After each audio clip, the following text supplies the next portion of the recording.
vamos a poner las tres, yo creo, si no, no creo que sobre las preguntas, pues no sé qué.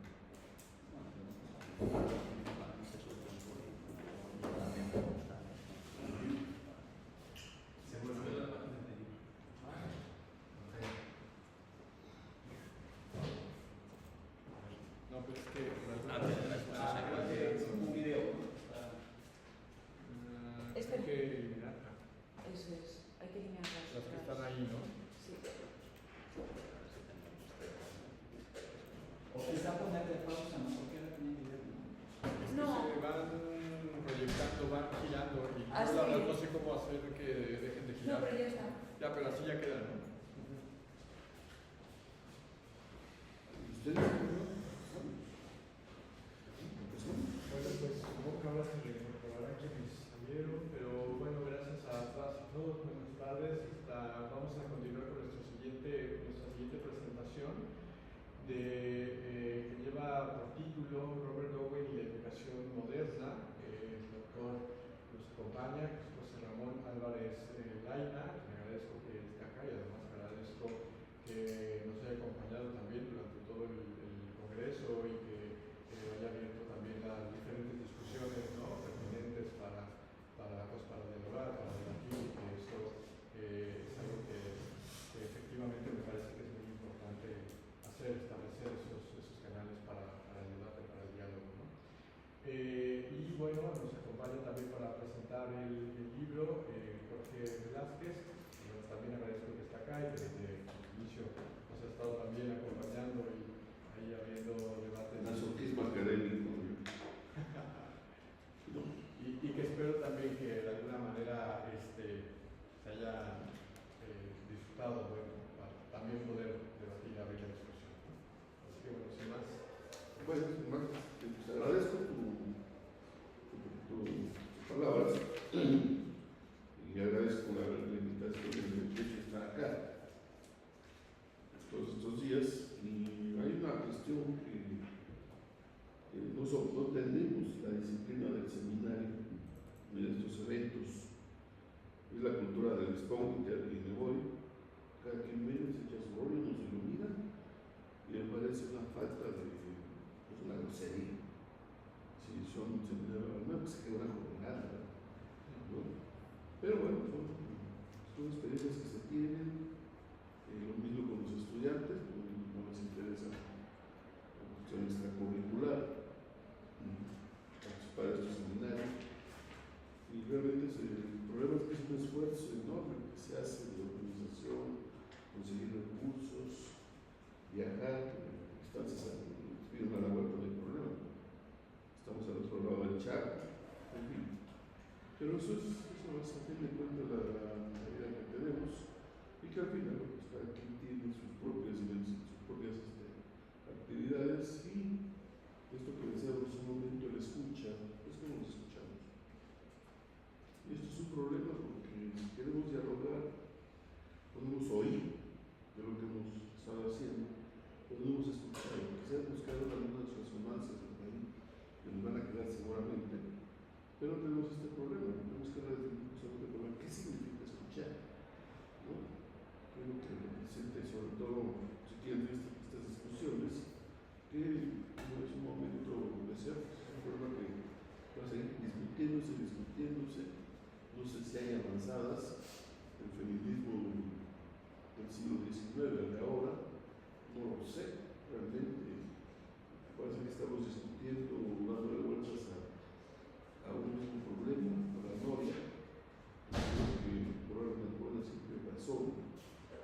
Desde mi punto de vista, seguimos trabajando en tipos similares, el macho, con esta cosa horrible que le han puesto, y lo sexual, patriarcal, capitalista, no sé qué sea eso, sea una rimbombante,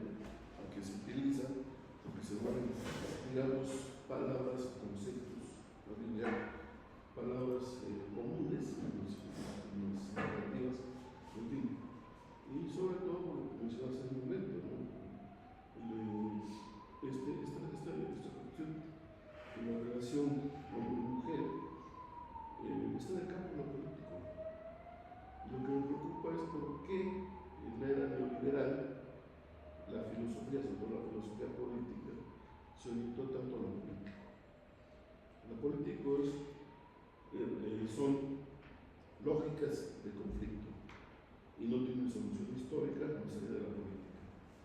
O sea, sale un grupo que normalizamos, formamos leyes, ya adelante, ¿no? Pero que no hay algo sustancial. Sin embargo, cuando olvidamos la política, ¿no? Y que ese es lo que es, ¿por qué los estudiantes rechazan la política? ¿No? Bueno, porque las facultades de ciencia política pues se han dedicado a hablar de la democracia y a ver cuántos votos caben en una urna, ¿no? Y pues la política es un problema de una lógica de la contradicción histórica. Y entonces son lógicas de conflicto, ¿no? Y esas lógicas de conflicto llevan a una relación, como pues, se puso mucho de moda Carl Schmitt, con el caso del amigo de mi amigo, nos matamos, nos queremos y luego lo hacemos. Pero justamente no se trata de ese tipo de problema, al menos es lo que creo, ¿no? Y bueno, yo creo que voy a entrar.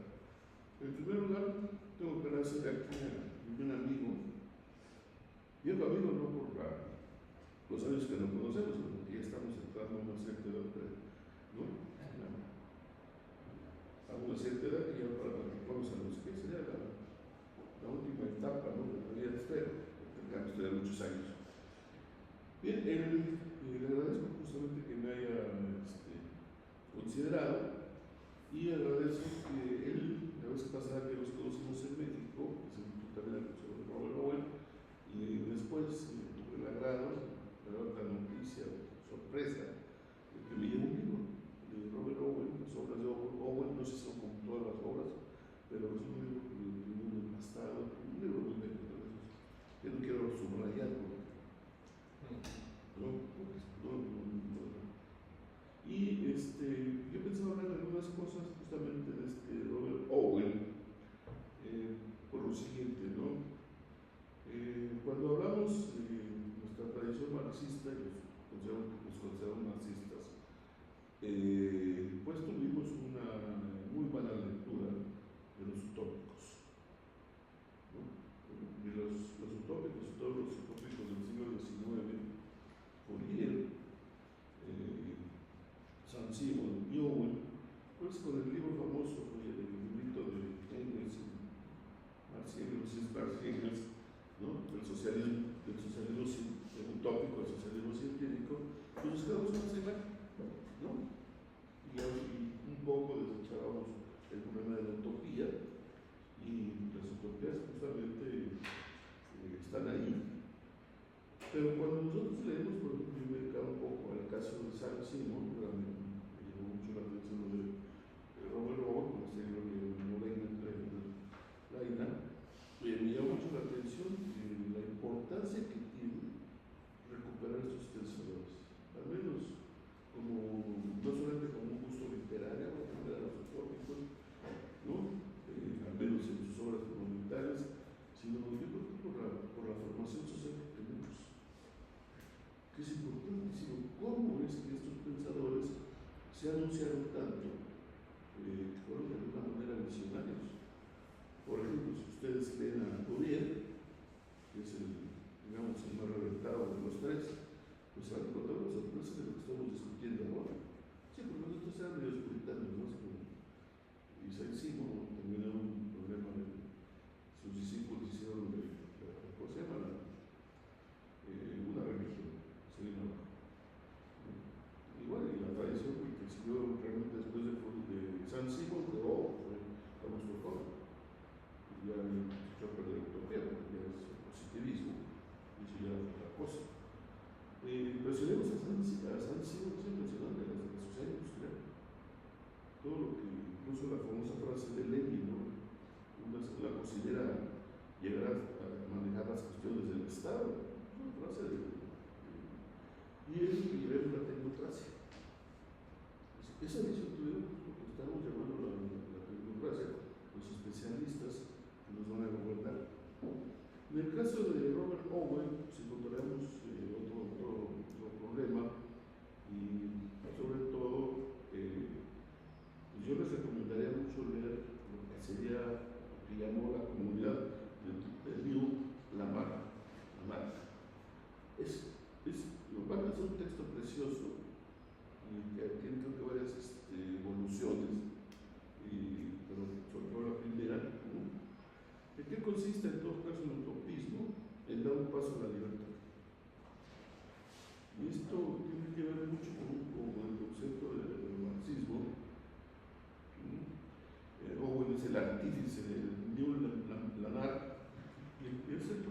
¿qué es lo que nos da la libertad?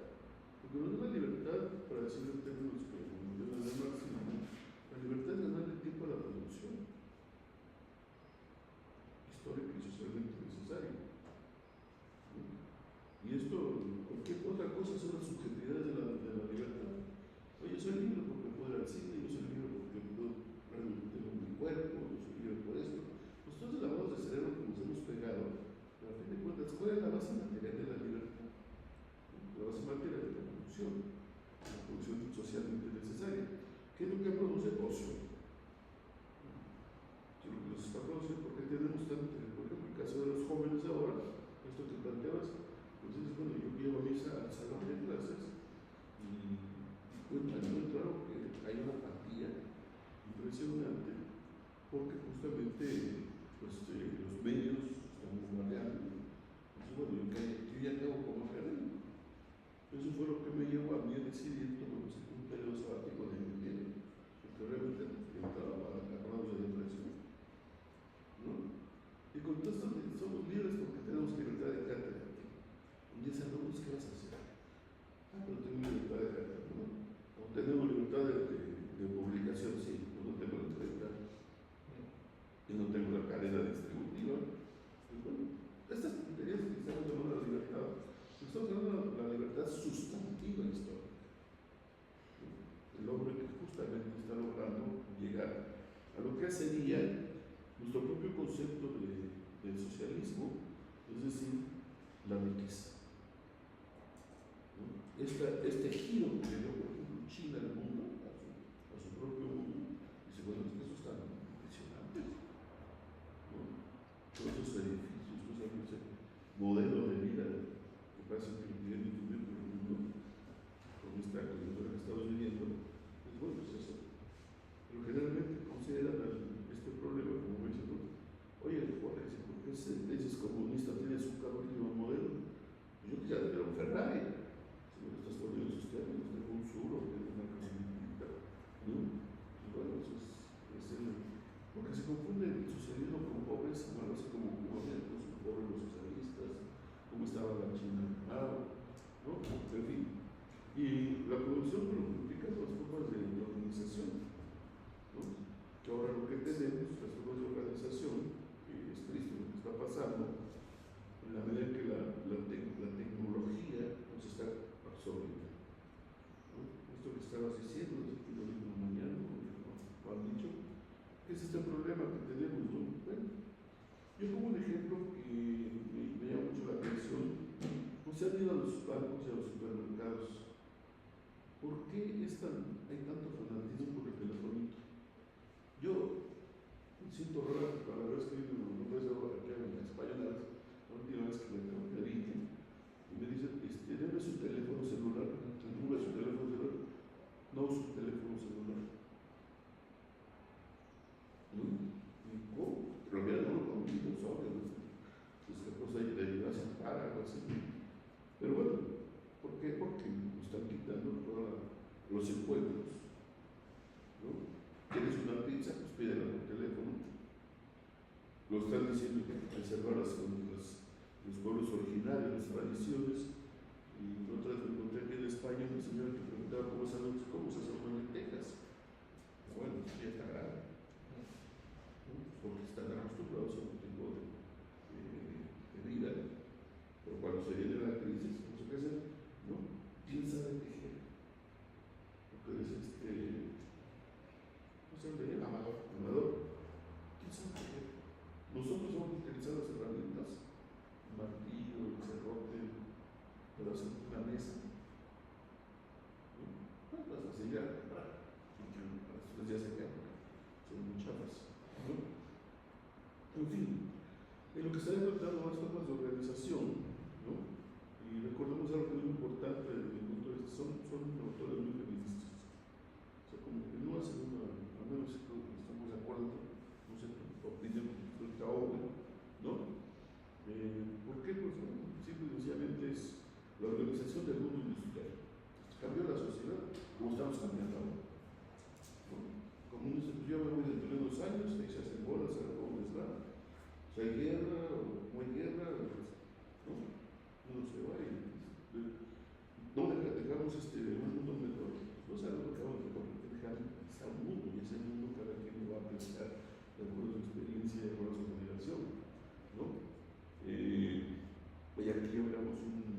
paréntesis con lo que hablábamos del libro, porque se dice que Robert Ernest Toll, lo que dice Ernest Toll, es de que Heidegger inventó la cosmología del 68. Y esto es un dato muy interesante porque justamente se siguió a Heidegger, no se siguió a Marx, y que tiene que ver mucho con la construcción, lo que está pasando con el neofascismo, ¿no? ¿Cuál es el objetivo de esta nueva organización industrial? El objetivo es moral. Aquí hacemos un paréntesis interesante porque recordemos que una de las cosas que permitió la construcción del Estado de Derecho pues fue la guerra de 2 contra 2, que no es casual porque Hobbes está considerado, digamos, casi el padre fundador de la idea de Estado moderno, eso lo critica, ¿no? Y bueno, hay muchas cuestiones ahí que podemos discutir, ¿no? Y lo que estaríamos planteando nosotros, desde lo que se está discutiendo profundamente con todos estos debates, es cómo pasamos del Estado de Derecho al Estado moral. Ese es el primero. Si nos seguimos viendo como enemigos todo el mundo, pues nunca vamos a hacer. Va a quedar una utopía, y una utopía y otra utopía van a venir, y simplemente nunca vamos a tener, se plantean algunos, una utopía que tenga una regresión histórica, ¿no? En fin. Y lo que plantea el problema moral es la felicidad de los hombres y mujeres y la dignidad. Lo que yo trataba de mencionar ayer, pues bueno, que este seminario, la base fue la dignidad, ¿qué entendemos por la dignidad humana? ¿No? Yo les comento que escribí un libro sobre el Renacimiento. Si a alguien les interesa, la idea de dignidad humana de Dante Alighieri, ahí en Battista Vico. No tengo el PDF, así que si alguien lo quiere, si lo pasamos, ¿no? Porque justamente este es el problema. Y algún comentario aparte, ¿no? Los renacentistas eran feministas. Donde empieza el bronco, el problema que tenemos de la concepción hombre-mujer es con el protestantismo. Con lo que fue el arribo del capitalismo euroatlántico, que niega todo el Mediterráneo y niega el humanismo. Pues ahora tenemos un problema, ¿cómo definimos al humanismo? ¿Cómo lo definimos cuando, por ejemplo, en México se dice la 4T es un humanismo? Nosotros diríamos que hay algo de eso, pero bueno, ¿no? El humanismo como una concepción integral del hombre en términos de su dignidad como persona humana, que habla de una derivación biológica, necesariamente. Pero bueno, esto es otra cosa, ¿no? En fin,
ciencia y el problema de la moral en campos de lo que sería la mala influencia de la religión. Aquí tenemos también muchas cosas que discutir, ¿no? Él vive como Clausewitz vive los efectos de las guerras napoleónicas, ¿no? Y lo que está haciendo son planes racionales de la educación. La discusión que tenemos tenido desde hace años, siglos tal vez, a partir de la Revolución Francesa en particular, o antes, era o una revolución, la transformación del hombre o de la sociedad, puede ser a través de una lucha armada, o tiene que ser a través del proceso educativo. ¿Qué ha decir? La educación no ha sido otra cosa que un fracaso. Y esto es lo que yo decía la vez pasada, a partir de la lectura que hicimos de von Mises, lo dice descaradamente, lo que quiere la gente es dinero. Lo que quiere la gente es dinero. ¿Cómo hacemos conciencia? Con mucha conciencia que hagamos lo que bueno, ya, ¿no? Yo llevo 50 años en estas cosas, uno que venta mi compromiso con la sociedad, con los libros a partir de mi situación, un día que soy privilegiado de ser un profesor académico, que eso pues tiene mucho que ver con nuestra forma de verlo, ¿no? Y bueno, ¿cómo hacemos planes racionales para la educación? Cuando sabemos que educamos para un mundo que no va a existir. Si a mí me hubieran dicho que de niño va a haber computadoras, me hubiera reído. Que va a haber telefonito, ay, por favor, eso es de James Bond, ¿no? Nunca lo hubiéramos creído. Y no estábamos preparados para esas herramientas. Y mañana no van a estar preparados para las herramientas que se vienen. Van a estar felices porque viene ya no va a haber meseros, va a haber un robotito ahí que lleva, ay, qué bonito se ve, lo que decía hace un momento, ¿no? Uno va al supermercado y encuentra que no hay cajeros, que tú pasas, y la gente feliz. Y bueno, hay que defender el trabajo. Lo mismo pasa en los cajeros de los bancos y en muchos otros lugares. Es que es más cómodo, pues es más cómodo, ¿no? El Uber, ¿qué vamos a hacer con 2,5 millones de Ubers que tenemos en México? Cuando el Uber sea una motocicleta o un aparatito que te lleva a la puerta de tu edificio de 10 pisos, tu pizza. Pero la gente está feliz. Y eso, pues le hemos incluso también que ver con los efectos sociales. Le dejas las calles al tráfico y lo pueden organizar. Aparte de todo esto, ¿no? Y otra cosa que fue muy importante, ¿no? La formación de lo que es el problema de la educación es la formación de la personalidad. Para Owen, según la lectura que está haciendo Laina, es la formación de la personalidad. Aquí uno se preguntaba qué sea la personalidad. Lo que nosotros hablamos de la dignidad de la persona humana, ¿no? Es decir, todo individuo es digno, independientemente de su condición, raza, etcétera, etcétera, ¿no? Y lo que siempre hacemos es justamente decir, cuando nos enojamos, tenemos discusiones muy fuertes, pues empezamos a usar un tipo o con los efectos que tiene el racismo, ¿no? En fin.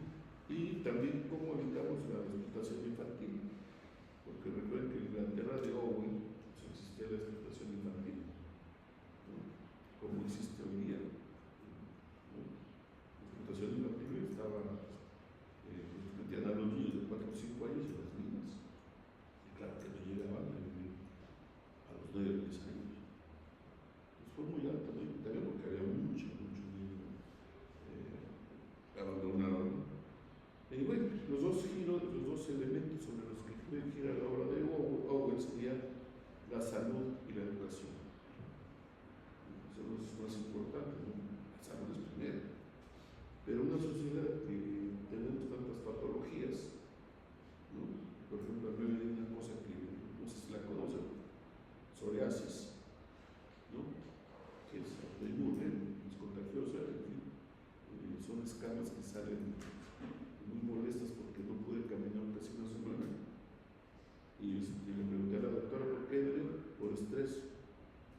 que no entienden nada, que somos acabamos pasando a los constructores y en fin, ¿no?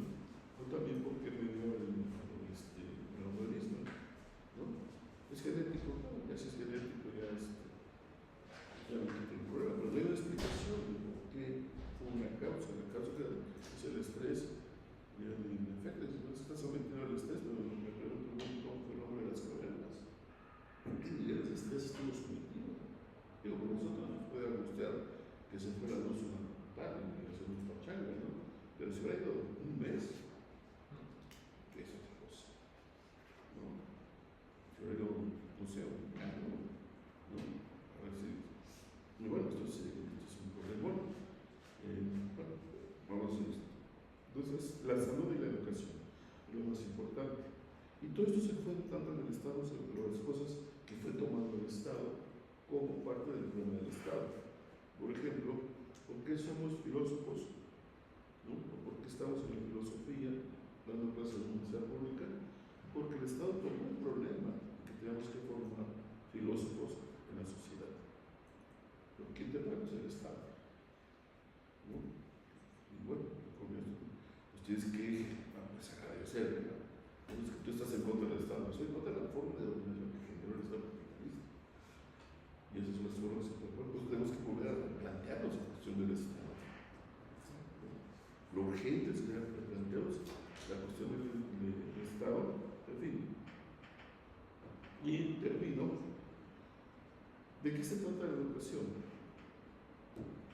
Es para, de acuerdo a lo que planteó Leila, es enseñar para ser racionales. Aquí nos preguntamos, ¿qué es ser racional?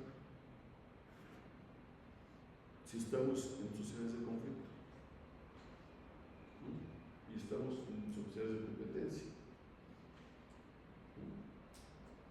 Y esas sociedades de competencia pues nos llevan justamente a siempre el conflicto. Esto es así, no me meto más en estas cuestiones, ¿no? Y por otra parte, pues es justamente lo que se dio en Inglaterra, la ley de los pobres. Y aquí lo que plantea Powell, ¿no? Es revisar la ley de los pobres. Y esto tiene mucho sentido. Ya no paso a leer lo que le escribía Leila, ¿no? Lo dejamos para, ¿no? Que es el comentario, pero como me quedé un poco de decir, bueno, ¿por qué es tan importante ahora? ¿Y por qué le llama tanto la atención? Pues ya es un proyecto de vida, yo creo, seguir trabajando a todo, ¿no? Y qué bueno, porque justamente necesitamos recuperar todas estas cosas que las damos por entendidas o por un prejuicio que señalaba, ¿no? Bueno, pues ya de Marx y de lo bendicieron adelante, ¿no? Tenemos que volver a este tipo de problemas. Gracias.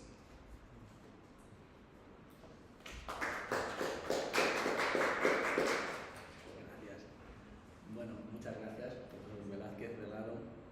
Es un placer para mí estar acá. Agradezco enormemente al profesor Velázquez Delgado su invitación, asimismo al profesor Luis Jaime Estrada Castro. Agradezco a Enrique, agradezco a José, agradezco a Esperanza, también a Miriam y a Milagros, ¿sí? Por estar acá. Realmente es una oportunidad y uno está más bien acostumbrado a pelear bastante solo. Tengo que agradecer a todos los que estén acá y al elemento mexicano que siempre se interese por las obras sobre Owen y por los planteamientos sobre Owen, porque de hecho de las 3 obras que publiqué sobre Owen en el formato libresco, 2 se presentaron en México o de la mano de mexicanos. Así que mi agradecimiento es realmente sincero, como no puede ser de otra manera. Yo había preparado también una respuesta del profesor Velázquez Delgado en el sentido de lo que son las cosas hoy en la Universidad Española y en la Universidad Europea, ¿verdad? Algo más burocrático, más pasado y más medido. Me di cuenta de que él no pretendía esto, me di cuenta de que en el Congreso también echamos en falta quizás un poquito más de viveza en las discusiones o quizás un poquito más la posibilidad de entablar conversación sobre ciertos temas. Creo que avanzamos en más de un sentido, pero creo que más bien nos quedaron los asuntos ahí por resolver, ¿verdad? O acaso siquiera por abordar.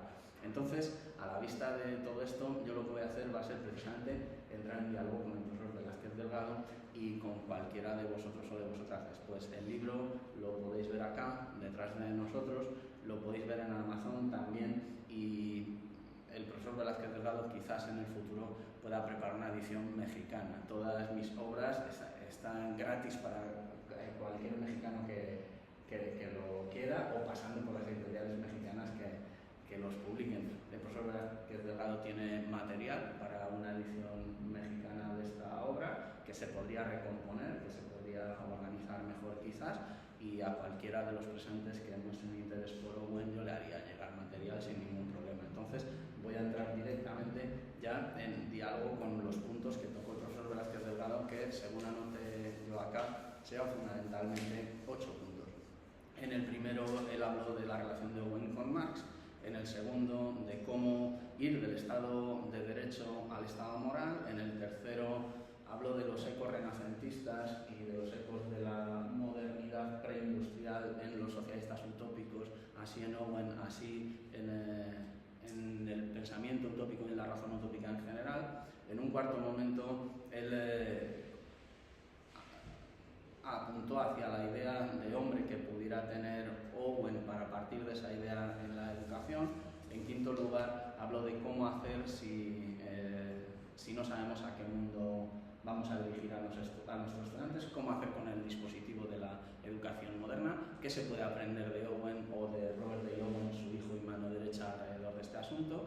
En un sexto punto, el profesor Velázquez Delgado habló de explotación infantil y Owen. En un séptimo momento habló de Owen y la explotación laboral en general. Y en un octavo punto, el profesor Velázquez Delgado apuntó a la razón y qué razón, o a la racionalidades y qué racionalidad o qué racionalidades. Entonces, por mis trabajos alrededor de Owen de tantos años, en el futuro, si las condiciones materiales de la vida lo permiten, volveré a trabajar sobre Owen. En base a estos estudios que me han llevado a conocer a la misma familia Owen incluso, que me han llevado a Estados Unidos, a Inglaterra, a Gales, a Escocia y a todos los grandes escenarios en los que se desempeñó su vida, y también a los principales archivos y principales bibliotecas en torno a él. Entonces, sobre esa base, sin ordenador, ni móviles, solamente consulté el móvil para interesarme por la fecha concreta de los acontecimientos de Chicago, del 1 de mayo, porque creo que también tenía relevancia comentarlo con precisión. Entonces, en un primer momento, hablar de Owen con Marx es importante, es relevante. Owen y Marx se relacionaron en algún punto. No tenemos tanta evidencia material, pero sí alguna evidencia en términos de fuentes. Owen intervenía material y sobre todo por influencia personal en un libro muy importante para el movimiento obrero británico que se llamó Northern Star, la estrella del norte. En ese periódico o en esa serie de publicaciones encontró trabajo Marx durante un tiempo cuando él fue a Inglaterra a estudiar el fenómeno de la revolución industrial que dicen los historiadores hoy.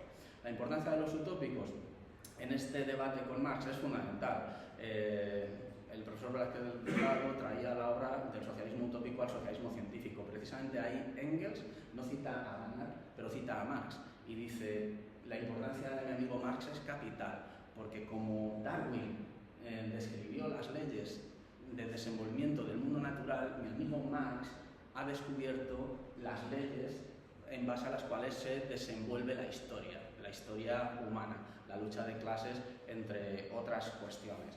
¿Está esto libre mismo en el vocabulario de análisis de lo aportado por Owen? No.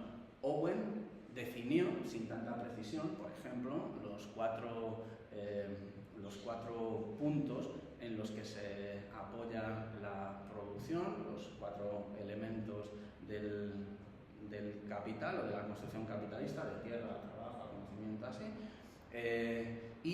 Los socialistas utópicos con Owen aportaron otro elemento fundamental desde el punto de vista del lenguaje y pensamiento. Por ejemplo, aportaron la idea de clase, clases de hombres. La idea de sociedad de clases, en este sentido, como leída por los socialistas utópicos, es superadora de la idea de los órdenes antiguo regimental, anterior a las revoluciones liberales, y sienta las bases para, al contacto con la filosofía alemana, integrarse en dialécticas de orden hegeliano o de orden marxista. El valor de los socialistas utópicos, a mi juicio, es relevante, es importante por situarse ellos entre dos mundos. Tuvieron visión y además supieron plantear las cosas entre el lenguaje y el pensamiento con bastante eficacia. La base para ellos, para los socialistas utópicos, como también para los marxistas, es el desarrollo material. El desarrollo material con una sensibilidad detrás. La sensibilidad viene de la Ilustración escocesa, desde Hutcheson en adelante. Hutcheson dice, en el contexto del empirismo británico, sí, sentimos y percibimos y a partir de ahí hacemos, pero también tenemos un sentido moral. Es decir, nuestro hacer en el mundo no puede desprenderse al modo ilustrado escocés de entender las cosas de una sensibilidad moral. Entre Hutcheson, Bentham y Owen está este asunto de entender la moral detrás del desenvolvimiento industrial. Luego, Owen sí se acercó a la cuestión de las mujeres. Su hijo Robert Dale Owen tiene una estatua por elección popular de las mujeres de Indiana, allá. Participó de estos debates muy activamente, se fijó en ellas desde el principio y en su situación, trató también la cuestión de la homosexualidad, incluso más adelante, en los años 30 o en los años 40, porque entendió el asunto de las antropologías detrás de estos dispositivos de desarrollo, ya material industrial, ya educativo. Entonces todas estas cuestiones están ahí y se podría profundizar en ellas quizás. En un segundo punto, el profesor Velázquez Delgado habló del Estado de Derecho y el Estado moral. Bueno, en este asunto también entró Owen.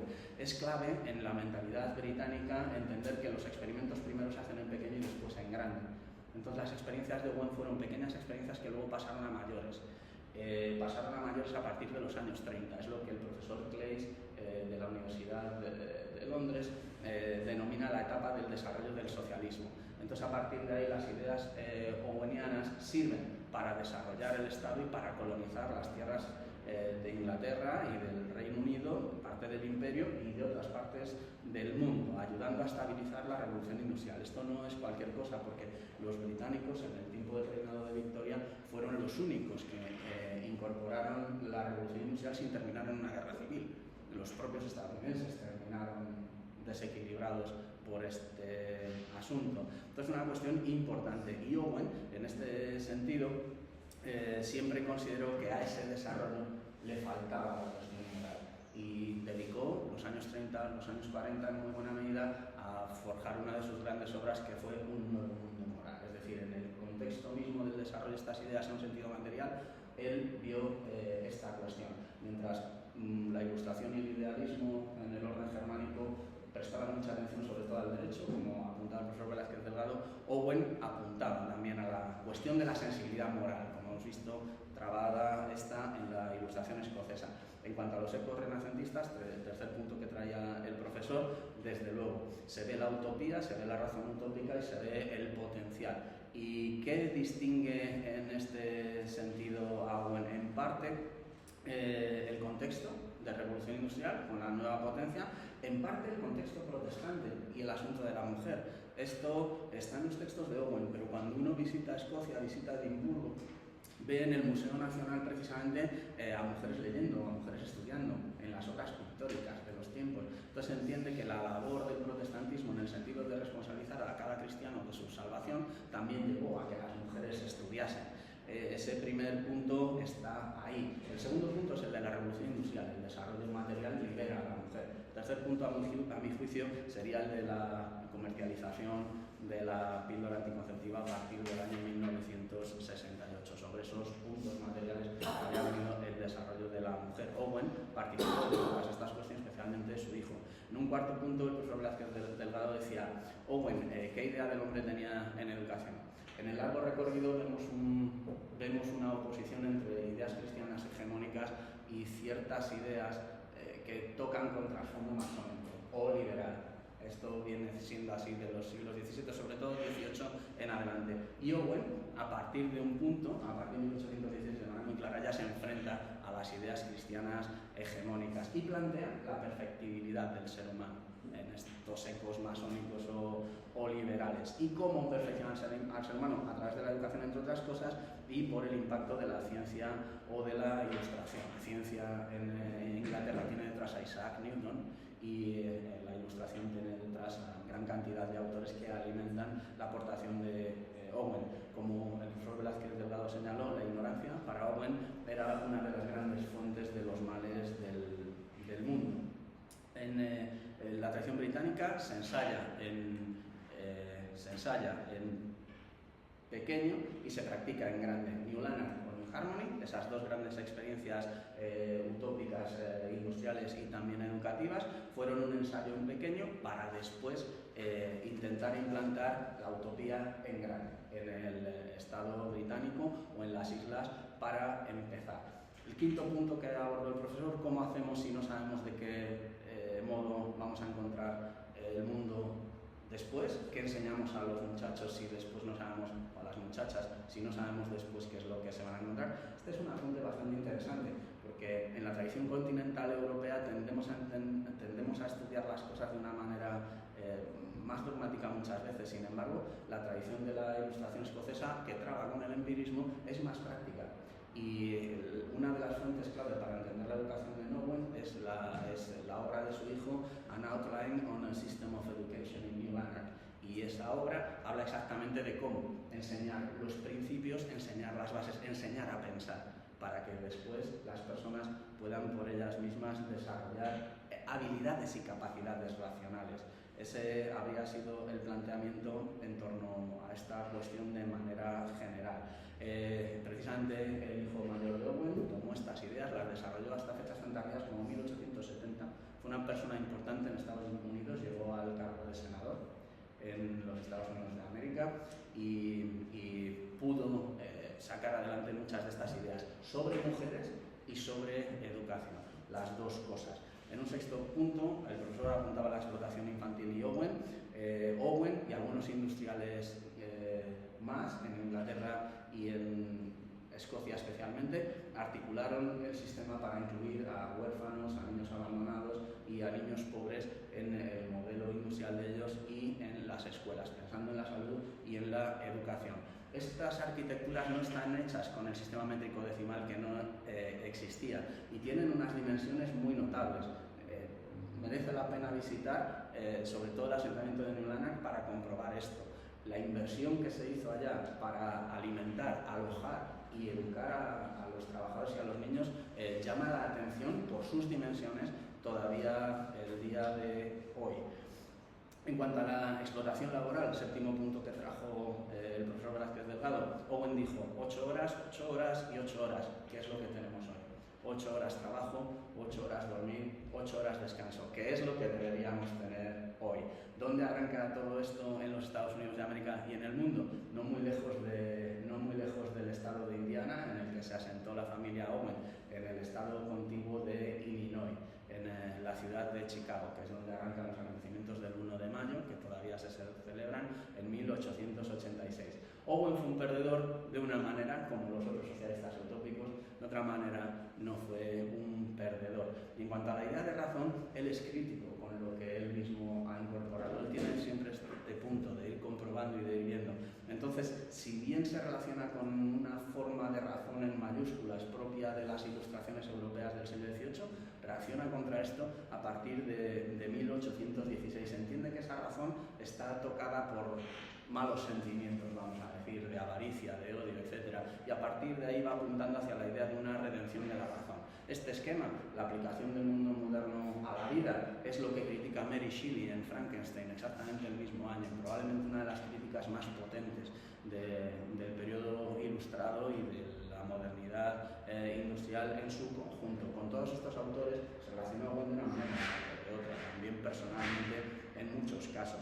Esa es la crítica romántica a una primera forma de entender la razón. Más adelante, con la preocupación mayor por el Estado, por la población y por el desarrollo moral, él también apunta a la idea de diferentes racionalidades. Y una de sus últimas obras, ya cuando estaba muy mayor, más de 80 años, se llama precisamente sobre la racionalidad y la irracionalidad hacia un gobierno de la especie humana sin castigo, ¿verdad? Entonces, bueno, acá tendríamos puntos para entrar en diálogo. Yo simplemente quiero agradecer la paciencia, la generosidad y el detalle de que me trajeran y que me escucharan. Agradezco a todos, uno por uno, al profesor Velázquez Delgado, al profesor Estrada Castro, al profesor José Gandilla, a Esperanza, a Enrique Tellez y a Miriam y a Milagros. Muchas gracias.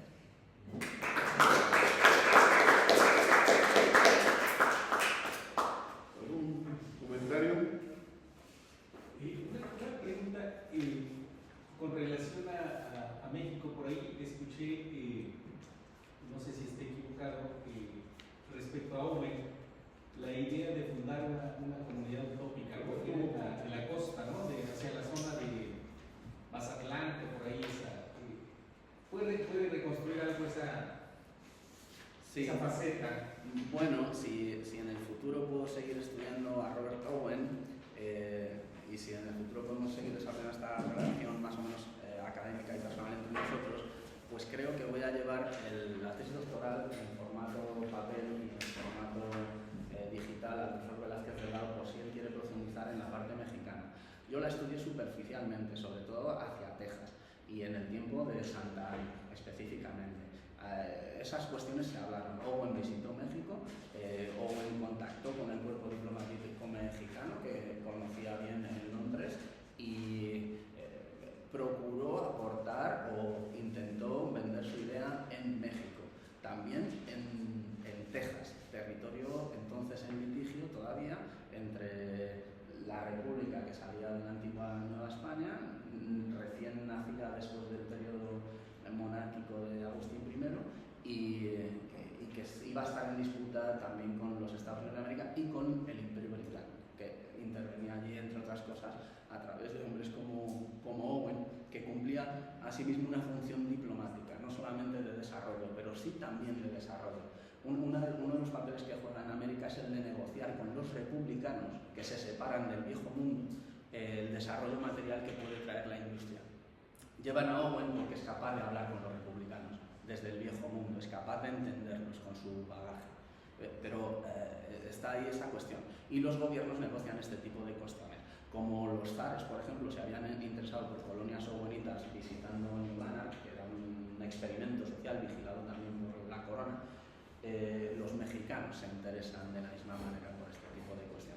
Nos queda por desarrollar. Yo he visto los documentos de la parte británica y he visto en internet que hay documentos en México también, pero esa parte, el profesor Velázquez Delgado quizás se conoce un poco. No, esa parte se quedó, saqué la historia un poco, me comentas, que estudiando un poco en México, hasta ahí nos quedamos. Porque sí hay un libro que estoy leyendo antes de venir, pasando de la parte mexicana, pero no. Hay algo ahí, las fuentes mexicanas también lo recogen, pero esta parte todavía no la he desarrollado. Sí, la de Texas, hasta un punto. En Texas intervenía el duque de Wellington y uno de los hombres era Owen. ¿Alguien más?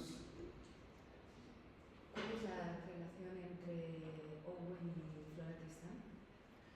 Bueno, hay contactos con... Esto también es un aspecto lateral en el que se podría profundizar. Hay contactos desde estas experiencias, contactos por carta, con básicamente el espectro liberal del tiempo, en general. A veces esto se desarrolla más, a veces se desarrolla menos. Yo no lo he desarrollado. Por la parte del contacto con mujeres y con mujeres pensadoras o mujeres con vocación política, mi compromiso es quizás para el próximo congreso. He visto algunas de estas cosas y no he visto muchas fuentes en España que me permitan entrar en eso, ni en Inglaterra, pero sí en el futuro, si Dios quiere. ¿Tenemos? Vale, Pues ya muchas saben, gracias. dentro de 2 años nos vemos en México. marca de